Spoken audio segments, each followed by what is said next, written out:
Savez-vous que la surcharge accélère la détérioration des routes de la République démocratique du Congo? Pour une réponse efficace et durable, le Fonds national d'entretien routier pense à la pédagogie, le respect de la charge à l'usure. Pierre Bundoki, directeur général de cette entreprise publique, a remis officiellement la station des péages nouvellement construite à Menkao à Aria Holding, avec qui il a signé les PPP pour l'exploitation.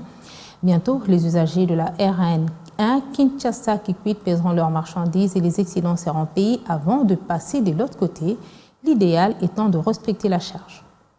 La surcharge accélère la détérioration des routes, ce qui oblige le Fonds national d'entretien routier à revenir sur le même tronçon, alors qu'avec les mêmes fonds alloués, cette entreprise publique aurait pu entretenir d'autres routes. Un grand pas est franchi par la construction à Menkao sur la RN1 Kinshasa-Kikwit de la station de pesage reçue provisoirement par les coordonnateurs de la cellule infrastructure, puis remise officiellement au FONER par le représentant du ministre d'État, ministre des Infrastructures et Travaux publics, maître d'ouvrage. Pour assurer le bon fonctionnement de ces équipements, la firme Hydra a organisé 2 sessions de formation à Kinshasa et ici sur place à Menkao, en faveur du personnel de l'administration, office de route, FONER et cellule infrastructure. Pierre Bundoki Ndongala, le bénéficiaire, a à son tour remis l'ouvrage à Aria Holding pour exploitation selon le partenariat public-privé signé de bonne foi pour 10 ans. Le contrôle qui sera fait ici va dissuader les surcharges sur les camions de transport. Mais l'objectif à terme, c'est que quand les gens seront sensibilisés, quand ils seront fatigués de payer des pénalités, ils reviendront à la normale, ils vont respecter la réglementation, ce qui fait que le pesage ne générera plus de ressources. C'est ça l'objectif.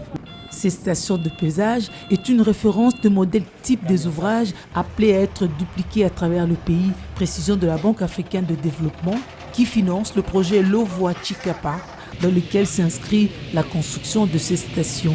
Nous et nos partenaires du gouvernement, nous sommes dans cette logique de protection du patrimoine routier et nous avons mis en place une station moderne avec les chaussées intérieures en béton qui résistent mieux parce que nos véhicules, ils ont un état mécanique qui pose problème souvent. Alors, il faut sointer l'huile des moteurs ou les carburants sur la chaussée, ce qui crée des ornières qui détruisent encore la chaussée. À la suite de la vision du chef de l'État qui veut des routes pour relier les coins et recoins de la République démocratique du Congo, le directeur général du FONER insiste sur la protection de ces routes pour leur longévité. Le FONER cède une bonne partie de ses attributions à ARIA, notamment la gestion du péage sur ce tronçon de route, mais ARIA a également des obligations en dehors du fait qu'il apporte de l'argent frais dans le contrat pour moderniser les installations. Il a aussi des obligations de gestion en termes de reporting. Et le FONER est appelé à avoir également des délégués dans la gestion de ARIA. Et en même temps, c'est un système informatique qui sera mis en place de mon bureau. Je saurai au jour le jour qu'est-ce qui est encaissé, quoi. Après la sensibilisation à blanc, il ne restera plus qu'à Aria Holding de se mettre à l'épreuve de la circulation avant de lancer officiellement le pesage, couplé aussi au péage.